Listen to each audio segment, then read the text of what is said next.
Hey, Pi Day is coming up, and I want to give you 5 ways to celebrate Pi Day as an economist. And stay tuned to the very end because I'm doing a giveaway. Okay. And hey, welcome to Market Power, where we look at the power of markets and economics to shape our world. Pi Day is coming up March 14th, and it's typically seen as a mathematician's holiday, but economists love math, and so they want to be involved in Pi Day. Now, pi in math, it stands for the constant 3.14159. That's not what it stands for in economics, though. The most famous instance of pi in economics is probably in the Fisher equation, where you have I equals pi plus r. So it says nominal interest rates equals inflation plus real interest rates. So pi stands for inflation in this equation. Inflation being the increases in the price level, which is why we use pi, because it has that P sound. So I want to show you 5 ways that economists can use inflation to celebrate Pi Day. My first recommendation is an inflation contest. And I don't mean printing your own currency, I mean balloons. These are pi balloons that I found on Amazon. I'll put a link to them in the description below. And since pi stands for inflation, I invited my students to have an inflation contest. Who could inflate this balloon the fastest?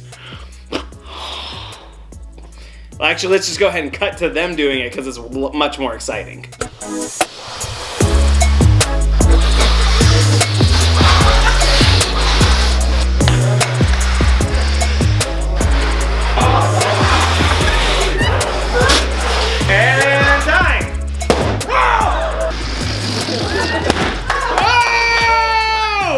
My second recommendation is to watch The Wizard of Oz. Now, preferably you would read it, but since it's Pi Day, you probably don't have enough time to watch it. Now you're asking, why would I watch The Wizard of Oz on Pi Day?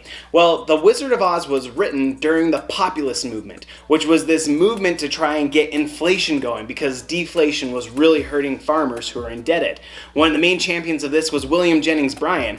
And Frank Baum, the author of The Wizard of Oz, wrote this allegory of inflation. And you can tell that it's in there because the yellow brick road stands for the gold standard. The gold standard was what was stopping them from having inflation. They were stuck on these prices because of it.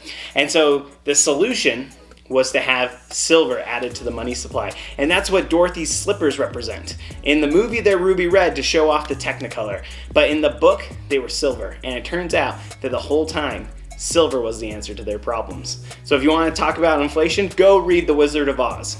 My third recommendation is to just give away inflated currency. And that's what I did for my students who participated in the inflation contest. I gave them each $20 billion. Now, how many of your professors have given you $20 billion? I have a $20 billion bill and a $10 trillion bill, both from Zimbabwe. And look at all of the zeros on that. I love these kind of things, and that's why at the end of this video I'm going to be doing a giveaway so that way you can have some of this currency. My fourth recommendation is to do money illusions or magic tricks involving money.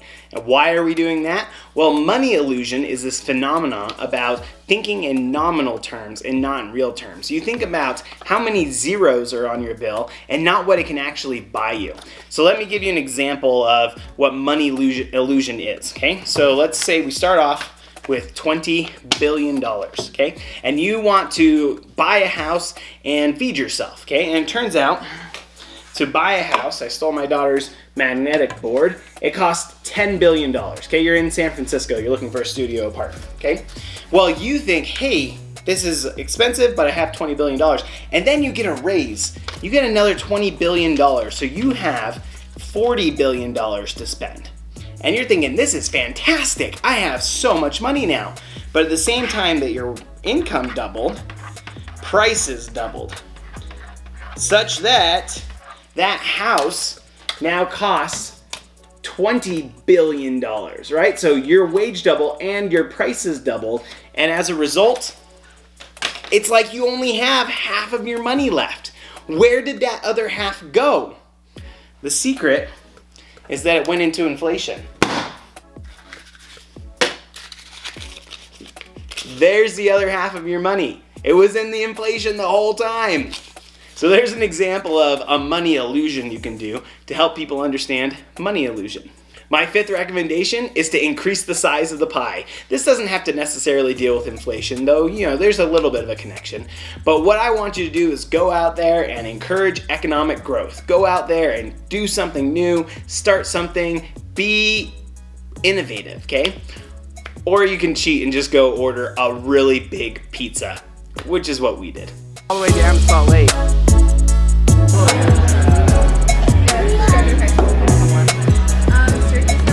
Oh, there we go. I want to put the one piece.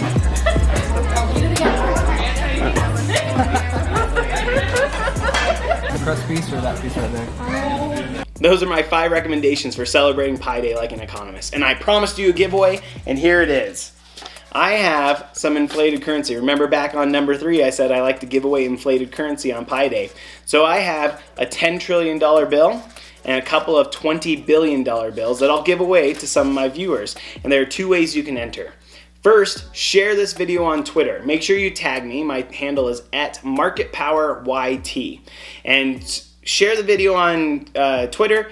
Put my tag in there. You can do it once a day between now and Pi Day on March 14th. Every day that you share this between now and Pi Day, I'll put your name into a raffle, and then the winner will get one of these bills. The second way you can enter is signing up for my newsletter. I've got a newsletter coming out. The link is in the description below. If you put your email address in there, I will enter your name in a raffle to win one of these bills. Make sure you subscribe so that way you can stay up to date on more videos on economics. We'll see you next time on Market Power.